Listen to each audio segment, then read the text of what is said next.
Gaia 2 de Mago de Oz es la es la segunda parte del disco de Gaia. Y claramente aquí se nos sigue contando la historia de lo que ya era Gaia 1. ¿Quieres saber esta maravillosa historia?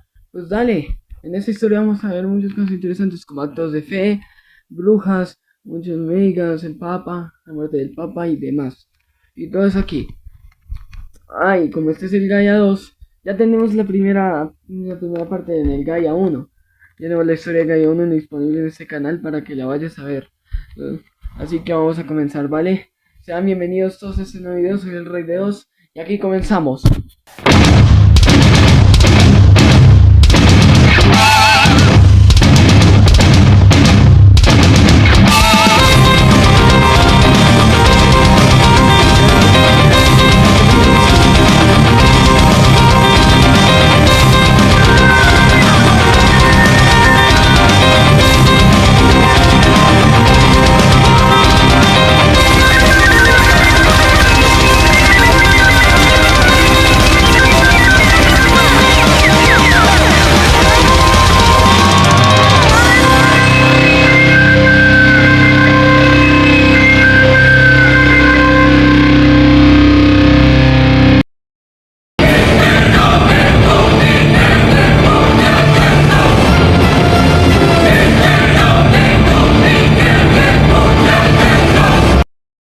Volaverunt, Opus 666. No importa si tienes éxito o fracasas.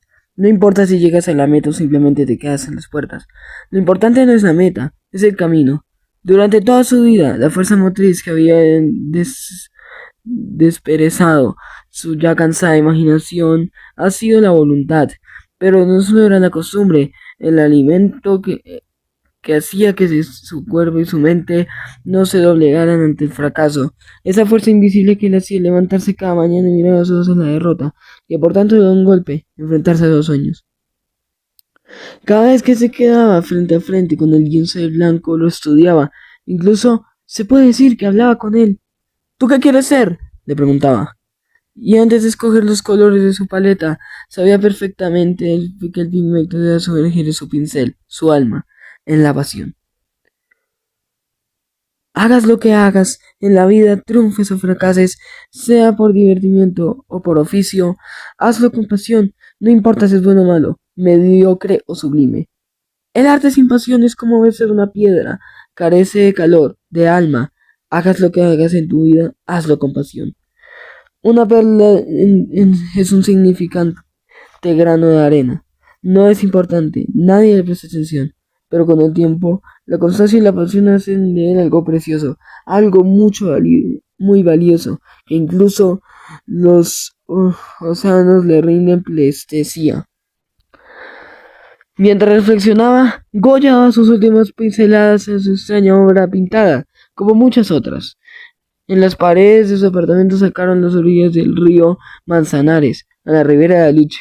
Las paredes de esta casa se llenaron de alucinantes escenas de supersticiones, brujerías y endemoniamientos.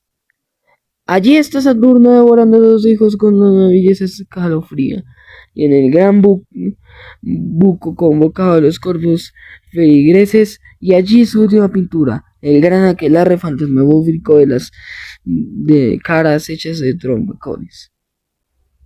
Y presidiéndolo todo, el macho cabrio.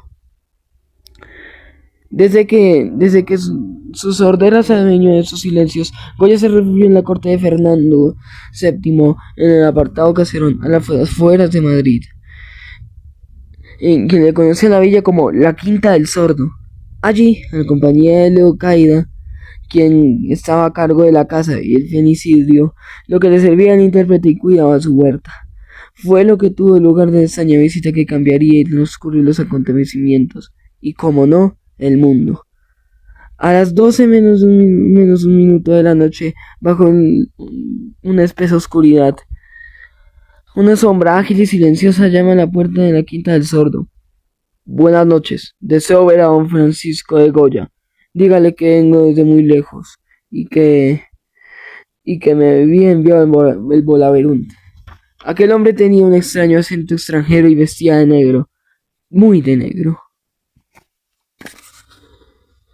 Francisco escribió en su hoja, tienes una visita del hombre que es cierto extranjero. Pide unos minutos a sola contigo. Trae una carta que dice venir en nombre de Bolaverunt. ¿Bolaverunt? Exclamó Goya. Dile que suba, por favor. Bolaverunt, por fin había llegado la hora. Ese era el nombre de uno de sus caprichos, grabado en Aguasfuerte hace unos años, y también era el nombre clave que podría manchar el mecanismo. El visitante resultó ser alemán y le entregó una carta firmada por el también alemán y amigo Goethe, pensador y novelista creado entre otros títulos de la novela Fausto y uno de los perseguidores de Darwin. En esa carta se le requeriría el plazo de una semana en la francesa ciudad de los Burdeos. Allí le presentaron una celebridad como él y como tantos otros. Formaba parte de la sociedad. Era Burdeos, el 1 de junio de 1823. Querido Francisco, el tiempo se nos agota. Tanto tú como todos nosotros estamos tan cerca de la muerte que de la vida. Nuestra creciente ancianidad nos apremia a concluir nuestra obra. La voz dormida debe despertar. Y para ello, hoy voy a presentarle a alguien que vive iluminado por la luz del arte y el que vive en las tinieblas de un silencio ser como tú, mi viejo amigo, es sordo. Resultó que aquel robusto hombre no era aquel que tanto se hablaba del corte de España. Un músico excepcional, un compositor que si unir una sola nota se dotaba la magia, armonía, fuerza y elegancia. Él decía que cerraba los ojos y oía la música por toda claridad dentro de su cabeza. Era un joven, su nombre era Van Beethoven. Coincidieron, pues en la larga noche de la conversación, los traductores se afinaban en hacer llegar a los dos hombres sordos.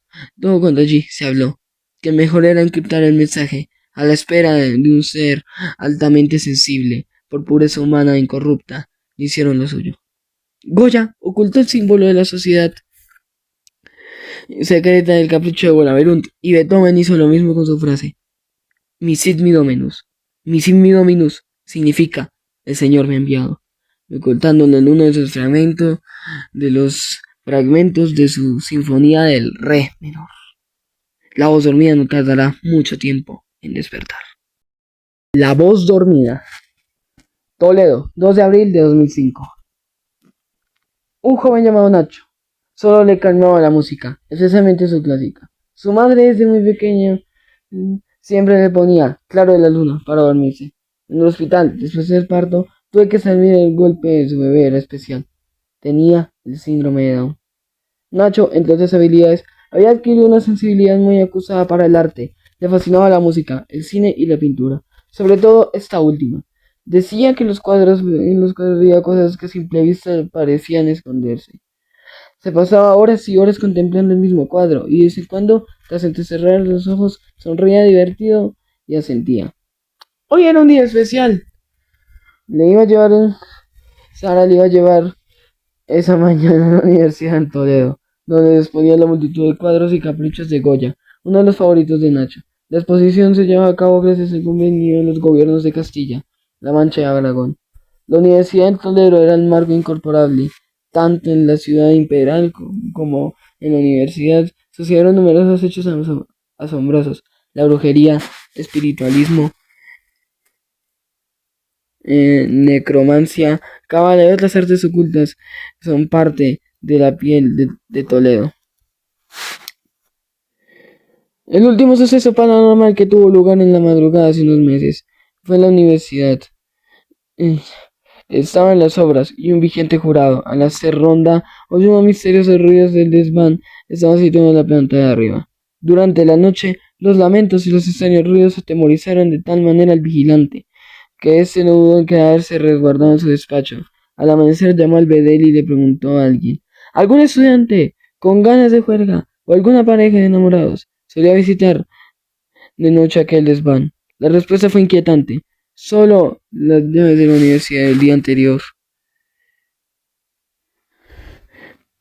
eran parte de él. Antes de cerrar y dejar el cuidado de las intenciones, el vigilante se cerró y estaba vacía. Inmediatamente fueron al misterioso desván. Al abrir la puerta, efectivamente estaba cerrada con llave. El miedo y el terror se adueñaron de sus rostros. las sillas, mesas, pizarras, armarios y demás. El mobiliario académico estaba amorfado, formando una pirámide de 2 metros de alto. ¿Quién habría hecho tan arduo trabajo? Hoy no sería diferente. Algo estaba a punto de ocurrir. Nacho, como siempre salía de casa, llevaba consigo un reproductor de MP3, donde alternaba la música heavy con sus compositores favoritos de la música clásica. Estaba envidiados viendo esos pequeños cuadros que llamaban caprichos. De repente empezó a sonar en el MP3 la sinfonía del re menor. Era Beethoven, y su compositor preferido. En aquel instante sus ojos separaron uno de los extraños cuadros. Una mujer querida estaba levantada por los aires por unas brujas. Volaba, o eso le parecía a él. Pero había algo más, un símbolo que lo llamaba. La música de Beethoven le hacía más fuerte y el cuadro parecía hablarle. Con el eco, Nacho oía gritos. Era su madre, que aterrorizada señalaba su cara y pedía ayuda mientras intentaba coger el brazo. Nacho giró lentamente su cuerpo y alcanzó a verse reflejada en el cristal de una vidriera situada justamente detrás. ¡Su cara! ¡Su cara está cambiando! ¡Ya estaban desapareciendo sus rasgos! La novela sinfonía alcanzaba su sentir. Bajo el cuadro de Bolaverunt, Nacho dejó caerse en el MP3 que llevaba en la mano. Todos los rasgos característicos de aquel niño en síndrome de Down habían desaparecido. Su piel era tensa y iluminada, especialmente la mirada. Soy la voz dormida, el Señor me ha enviado, mi sin mi dominus. Se hizo el silencio, nadie se atrevía a hablar.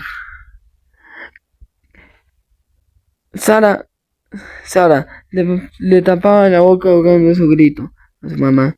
La gente lo observaba. Un grupo de monjas carmelitas se le acercaban a él. ¿Qué tal por la noche, hermana Pilar?, preguntó Nacho cogiendo el crucifijo y arrancándolo del pecho de la alucinada carmelita.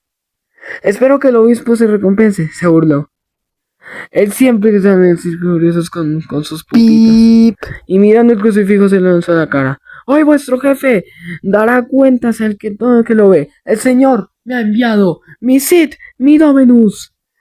Pero hijo, ¿qué dices? ¿Te encuentras bien? Que alguien llame a un médico, por el amor a Dios. Sara no daba crédito en lo que oía y veía. Hoy vuestro papá, Juan Pablo II, morirá a las 21:37. Soy la voz dormida, mi sit, mi dominus. Nacho cayó derrumbado nada más terminar esa enigmática profecía. Y aquí es donde empieza todo. Hazme un cinturón entre tu piel. Habían pasado 3 años desde los extraños sucesos ocurridos en Atlanta, donde el senador de conversación había muerto en las extrañas circunstancias. Durante esos 3 años, el inspector Rafael Haro, de orden cubano, había sido un hombre elegido por el Servicio de Inteligencia, CIA, para aclarar los sucesos que tuvieron lugar en Atlanta. Solo tenía una pista: España, y una frase escrita por la mención del senador Joe Hamilton: la voz dormida, mi sin mi dominus. Ya daban por perdida la búsqueda cuando recibió una llamada. Buenas tardes, inspector. Tenemos un chaval con síndrome de Down en la planta de psiquiatra en el hospital Ramón y Cajal de Madrid. Ha montado un follón enorme en Toledo. Dice que es la voz dormida y que contó el detalle sucedido. De acuerdo, Millares. En 10 minutos nos vemos en el hospital. No quiero prensa. Ocúpate. La planta de psiquiatría del hospital Ramón y Cajal era un lugar dantesco. Era como un taller humano en el que los cuerpos eran aplicados mientras las mentes habían medicadas y adormizadas. Rostros burlones, ojos sin vida, gritos estremecedores, aullidos. El doctor García Pedraza, jefe de la psiquiatría, puso al día el extraño paso del paciente Nacho, un chaval de 16 años que sufría el síndrome de Down y que desde la misma mañana estaba en trance, vaticinando la hora exacta de la muerte del papá. ¿Y qué tiene extraño?, preguntó el inspector. Todo el mundo sabe que el papa está a punto de morirse. De hecho, la muerte está tirando la manga desde hace tiempo. Señor inspector, inusual es que cada vez que entra el trance se aparecen los rasgos de su enfermedad, todos los típicos síntomas de un síndrome de Down, y se mantiene conversaciones coherentes. Cuando Rafael Haro entró en la habitación y lo vio y lo produjo tal impacto que tuvo que agacharse al borde de la silla. Nacho ya se ha tumbado mirándose fijamente. Estaba atado a las corrientes y conectaba a la multitud de las máquinas. Su rostro empezó a estirarse y poco a poco una brillante luz se apoderó de su cuerpo. Le esperaba, señor Haro, dijo una voz afrontada y asexual. Tenemos mucho que hablar. Siéntese que no hay tiempo. ¿Quién eres? Preguntó Rafael Haro mientras encendía su grabadora. Nacho cerró los ojos, suspiró y empezó a contar una historia. La historia de la voz dormida. 1531. El interior de la sierra era angosto y muy frío, tan frío que la esperanza se helaba en el alma, haciéndola pedazos. ¿Dónde está el aire? El sol. ¿Por qué habían encerrado en esa prisión? ¿A qué llega? La misma Saak, la del Gaia 1. Saak no consiguió llegar al sur y fue infiltrada hecha prisionera por los españoles, dado por una extraordinaria belleza y el dominio de la lengua castellana. Fue llevada a España junto al cargamento de lo proveniente del pueblo inca. Era un pueblo que necesitaba un hombre, y si cabe, el más cruel y ambicioso que el propio Cortés. Del pueblo inca, el poseedor de innumerables tesoros. El nombre era Francisco Pizarro. Junto a ella se encuentra Sara, una preciosa chica judía acusada de tratos con el diablo. La Santa Inquisición no ve en sus buenos ojos una indígena en la India. Sepa hablar castellano fluidamente. Además, asegura que el verdadero Dios es la Pachamama. Sara está asustada y Isaac le cuenta la bonita historia de su pueblo. El callejón del infierno.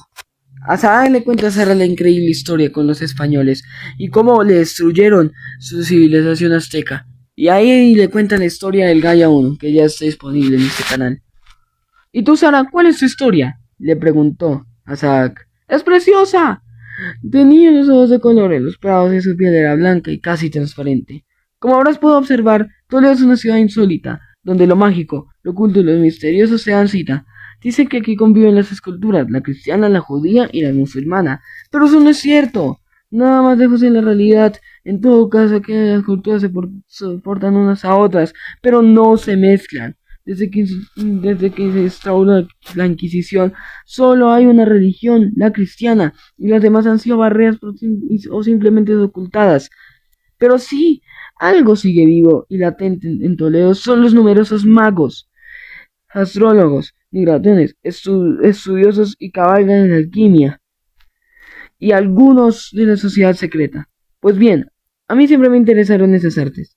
Yo, al igual que tú, creo en las fuerzas de la naturaleza, y si un día fue el encuentro de una hechicera llamada la Diableza, para que me diera el filtro del amor, pero el pavoroso incendio quemó la casa de la hechicera con ella adentro. Varios vecinos me vieron. Desde entonces, esa travesía era maldita.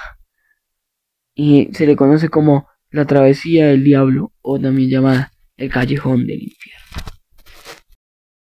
El paseo de los tristes. Sara continuó contando su historia mientras Isaac asistía a la refleja en las palabras de aquella extraordinaria mujer. Desde que la Inquisición se mostró en España ya en el año 1478, la intolerancia, el fanatismo y la superación se adueñaban del corazón de esta bella tierra. Todos éramos sospechosos, judíos, musulmanes o cualquier persona con alguna inquietud intelectual. Incluso las vendenadas personales solían acabar en acusaciones de brujería o de malas artes. El Santo Oficio era como una especie de policía del alma. Autos de fe, en los que se quemaban vivos a las numerosas ángeles judaizantes y todo aquel susceptible de ser salvado. ¡Es horrible!, exclamó Isaac. Se supone que mis españoles llegaron a la tierra y mis antepasados me enseñaron la religión y el perdón. Incluso se escandalizaban por nuestros sacrificios. Y esa religión permite el asesinato por ser distinto. Los dioses no les dieron la inteligencia para durar en todo y hacernos preguntas. Isaac no entendía su superioridad espiritual al hombre blanco. En Europa las cosas son más lúgubres de lo que parece. La cultura es la medicina contra el fanatismo y el miedo. Mira, te voy a contar la historia de un sitio donde nací. Granada, una ciudad más hermosa jamás imaginada por ningún dios. Allí Hay un paseo que tiene una bella y triste leyenda. La Posada de los Muertos. Hacía frío, mucho frío. Azag se había quedado. Entonces, hacía mucho frío, mucho frío. Azag se había quedado dormida, escuchando a Sara. Cuando abrió los ojos buscó la mirada de su nueva amiga. La encontró en un rincón arrodillada, tarareando una alegre y pegajosa melodía. ¿Qué cantas? Preguntó. Es digno de mirar esa fuerza de voluntad. Parece contenta. ¿Qué va? Suspiró Sara. Lo que pasa es que me ha venido a la memoria es una historia que me contó una hechicera de la que te hablé. Cuentan que en los de Toledo existe una venta en la que a todo aquel que visita con el ánimo decaído o con ganas de acabar con esta vida de sufrimiento, se le aparecen los muertos y le cantan esta melodía. Desde mi cielo. Rara vez los prisioneros tenían visitas a sus familiares, pero la excepción besó esa mañana a Sara. Pero el beso era amargo. Era un beso de despedida. Su prima suya le presentó una carta y su mirada humillada. Era evidente que algo había pasado. No hicieron falta palabras. A veces en la que además escucha las malas noticias antes que de esos oídos. Su amor había muerto. Sus ojos se llenaron de lágrimas mientras se abrazaba con el pecho de aquella carta. Miró al remite y vio que estaba firmada por él. Halagó la mano hacia Siak y con el hilo la voz dijo: Léemela, por favor, léemela.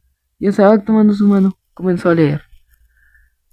Y la carta es claramente toda la canción. Y ahí podéis escucharla. Temazo. En nombre de Dios. Al terminar la carta, Isaac se sumió con profunda tristeza. Ella también tenía un amor, Pedro de Alcázar, aquel cocinero que tanto le había enseñado. ¿Dónde estaría?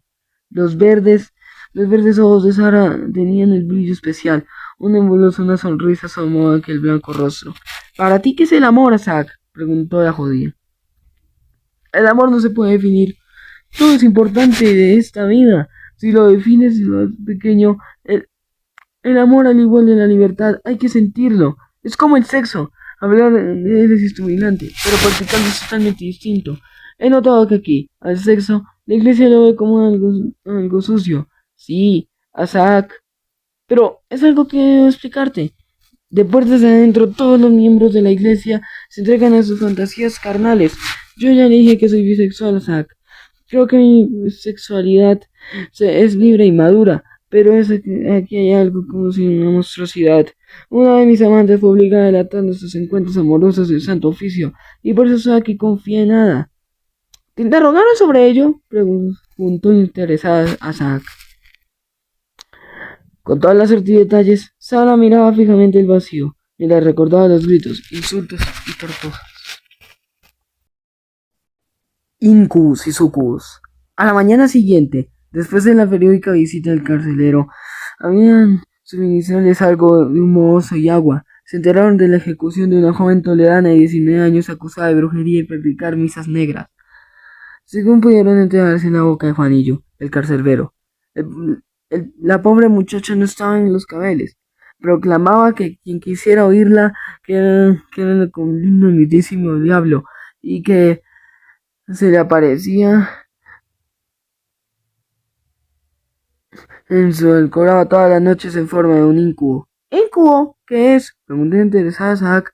Los incubos y sucubos son materializantes de Satanás en forma humana. El incubo tiene aspecto de un atractivo hombre y un sucubo una doncella apetecible. Los dos se aparecen a sus víctimas de noche y se están tanto asustados pretendientes que socan resentidos a sus encantos.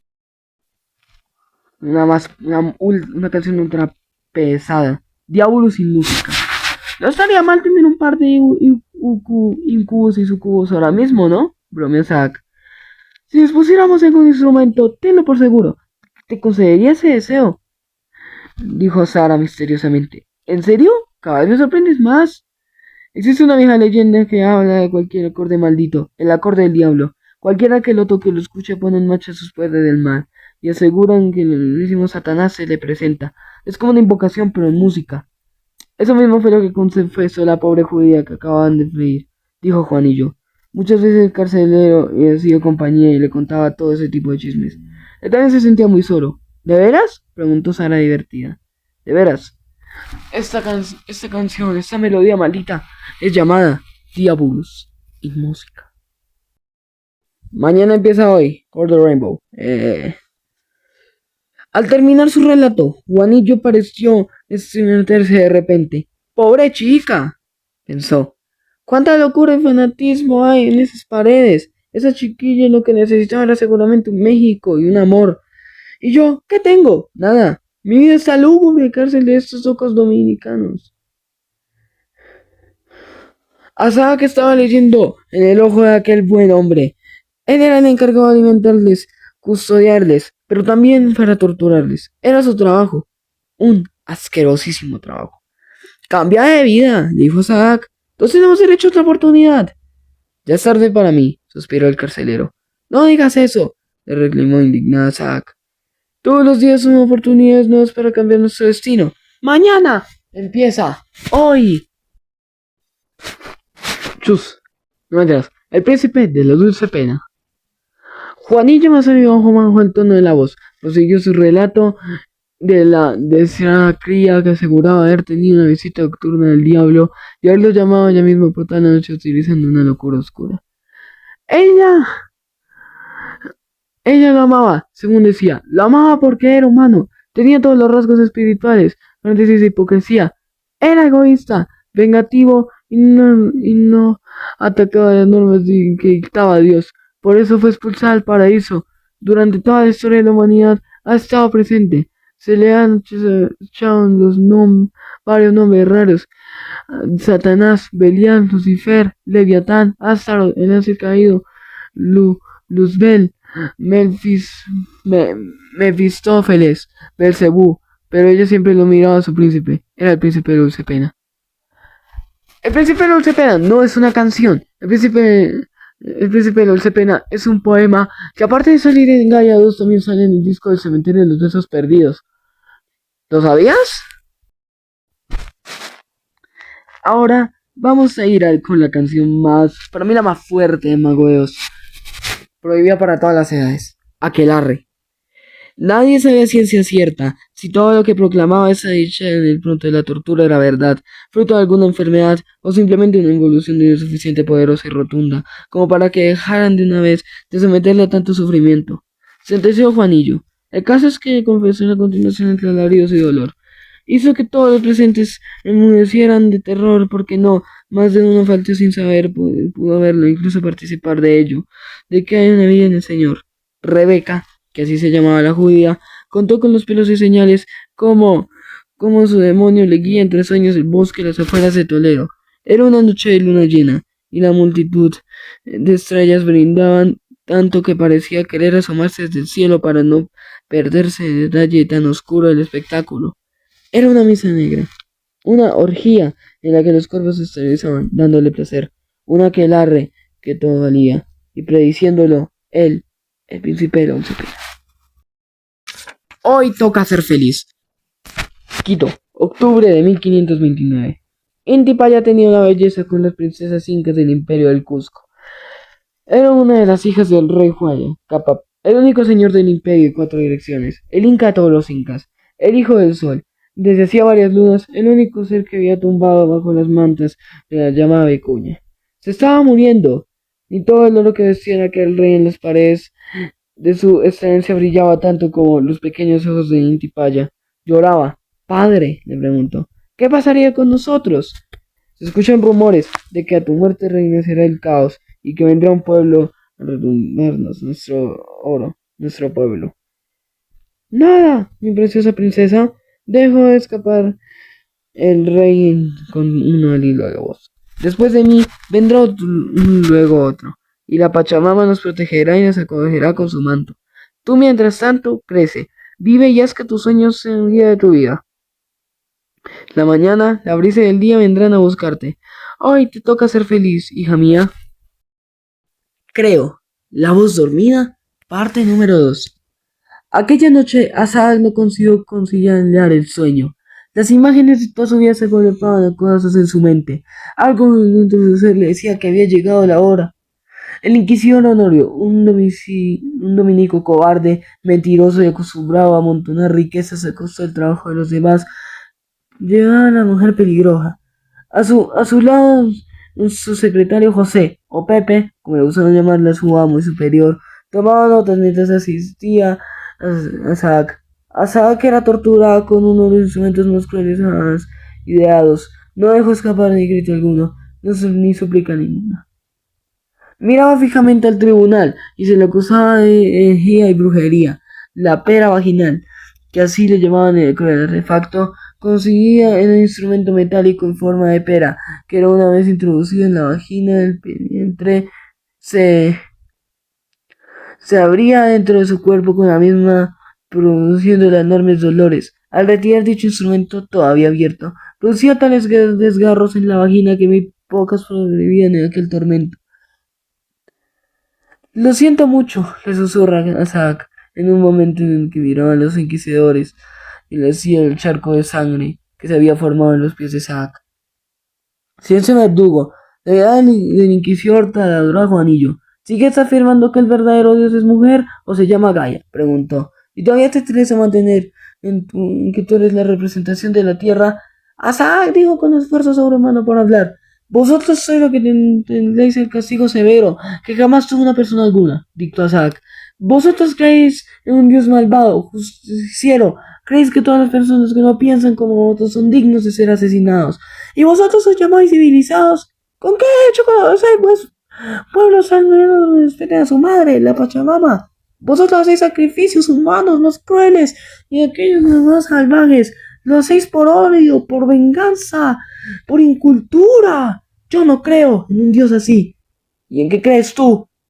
Yo creo en... Y toda la letra es en lo que cree Gaia. Azak, también llamadas. Lean toda esa letra y se darán cuenta de todo lo que cree. Y se dan cuenta que estarán diciendo, nombrando muy sarcásticamente a Dios. Ahora vamos con la canción más larga del mundo. La canción una ultra larga, en serio. O sea, sorprende lo larga que es. Nada más 21 minutitos. La cantata del diablo, Misin Mi Dominus. Cantata en la menor. El estruendo era engrosador. Multitud de gente se apiñaba dando durante horas muy tempranas para elegir los lugares del privilegio del quemado en Toledo. Ese sitio estaba fuera de las murallas y era el sitio destinado a los autos de fe. Asada que ya subía en una carrera en compañía de media docena de asuntadas personas, al igual que portaban el ridículo vestido blanco de capucha llamado el San Benito. Al fondo esperaban los futuros inquilinos. 6 postes se erigían con las estatuas hechas de miedo y violencia, como en un sueño. Azak fue bajada y entrada en el poste. Su compañero en la hoguera no resistió más y le aflojaron las cifentes, desmayándose. El último pensamiento de Azak fue para su amado Pedro de Alcázar. A Sara le habían condenado a su expulsión de España y obligado a marchar a las esclavas en las Américas. Los valientes soldaditos españoles necesitaban enfermeras, criadas, y se casaban a violar con indígenas, alguna que otra esclava sexual. Cuentan que cuando el fuego iba devorándose a Zack, todo y cada uno de sus rasgos fueron transformándose en las características de una persona con síndrome de Down. Cabeza redondeada, frente alta y aplanada, lengua y labios secos y fusilados, y hasta una esquina intenta en la piel de los ojos que fue plagada. La mente, horrorizada, no acreditó. Y antes de suspirar, miró directamente a los inquisidores y exclamó: tarde o temprano me vengaré, y jamás vuestra iglesia volverá a cometer más crímenes. Os juro, el Señor me ha enviado, Misil mi Dominus. Y dando un tremendo alarido, murió. Volvemos a la actualidad. Cuando Nacho terminó de hablar, el inspector pensativo se levantó el rasgo de la cama y sinceramente encendió el televisor en la habitación del hospital. Lo que envió escuchó le lió la sangre. Hoy, a las 21:37 de la noche, el Papa Juan Pablo II ha fallecido. Miró incrédulo a Nacho y este sonriendo hizo un movimiento con la cabeza. Se lo dije, inspector. De repente los rasgos de Nacho poco a poco volvieron a su ser. Volvió un chico con síndrome de Down y muy despacio empezó a recitar. Al terminar, Nacho murió. El secretario del Papa, al entrar los apuntes del Santo Padre, dejó escapar un grito de horror. Su santidad yacía muerto, con la cara totalmente deformada. Tenía rasgos de la enfermedad de síndrome de Down. El equipo de la música sonó la novena sinfonía de Beethoven, sobre cuando el ojo derecho de alguien había dejado una moneda en el símbolo oculto. Francisco de Goya y 4 manos. Y en el espejo, con carmín escrita la frase: misil menos. En los pocos días de todas las noticias, el nombre del nuevo papa hacía añicos en las provisiones. La cadena Joseph, el presidente de la Congregación y Doctora de la Fe, o lo que es el mismo, la moderna Santa Inquisición, había elegido un nuevo papa. Todo seguía igual. Fin. Señores, espero que les haya gustado esta historia. Una historia un poco confusa, un poco dura de narrar. Y pues bueno, eso cuesta, así que por favor, por ellos, un buen like, suscríbanse, dejen like, comenten y pues nos veríamos en una próxima ocasión. Cuéntenme qué tal les pareció esta historia. Nos veremos en un próximo video. Recuerden, soy el Rey de Dios y aquí me despido. Chao.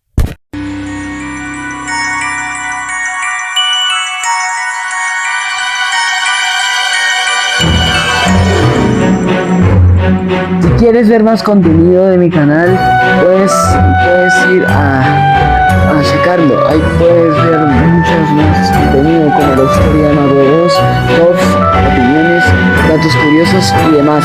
Nos vemos.